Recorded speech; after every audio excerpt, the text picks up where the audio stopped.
Hey guys, welcome back to my YouTube channel.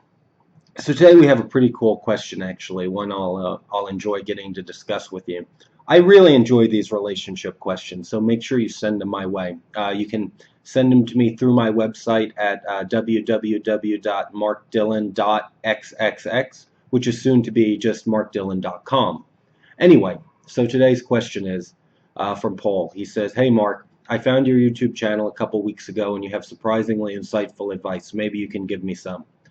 I'm in my late 30s and have been a teacher since I graduated college. I make a decent living, have great benefits, and save for retirement while still having money left over to enjoy normal things.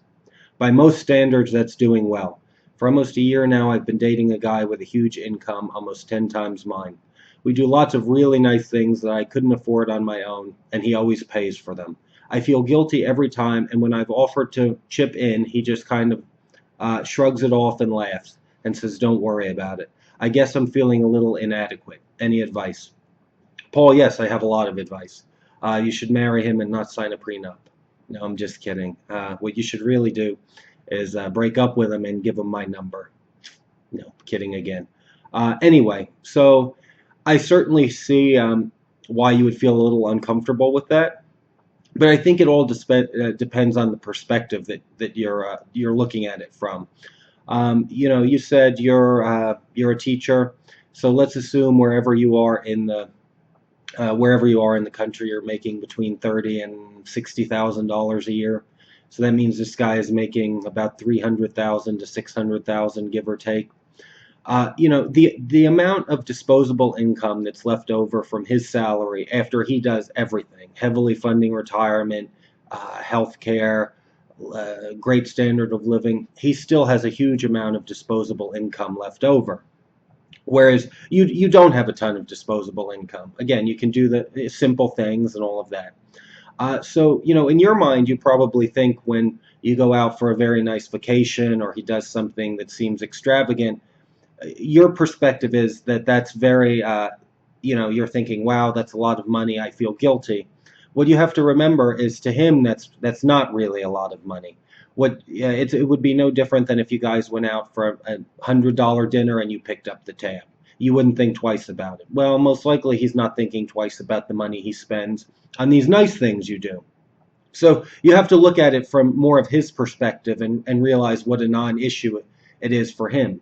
You may be thinking, wow, this is so much money. This guy is probably looking at me like, why don't I chip in? Why don't I help? Or why can I help? And I can assure you that's probably not the case. So change the perspective that you're looking at this from. That's very important. Second of all, you need to remember that you're bringing a lot of other value besides monetary value to the relationship.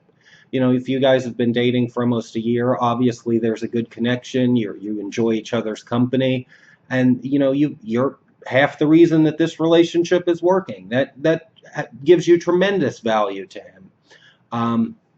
Now, again, I still get what you're saying. We all like to. Most of us, there are some lazy bums out there, but most of us like to feel like we're pulling our own weight. So, my advice to you would not be to offer to chip in when he wants to do something very luxurious. That's like, bringing a thimble full of water and saying, "Oh, let me help fill up the swimming pool."